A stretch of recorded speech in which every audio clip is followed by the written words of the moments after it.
Hello friends, welcome to my YouTube channel. In this video I am going to show you how to delete or deactivate Snapchat ID. So if you want to delete or deactivate your Snapchat ID, what you have to do, first of all, you have to open your Snapchat.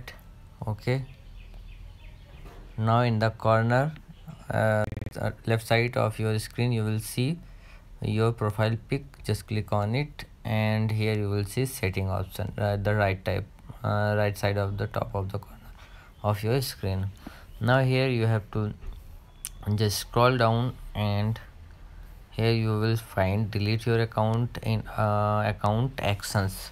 Under account actions, now you have to click on this delete accounts. Now you have to wait for few seconds and here you will see you have to just log in your user ID and password also. Now I'm going to autofill this form. Okay,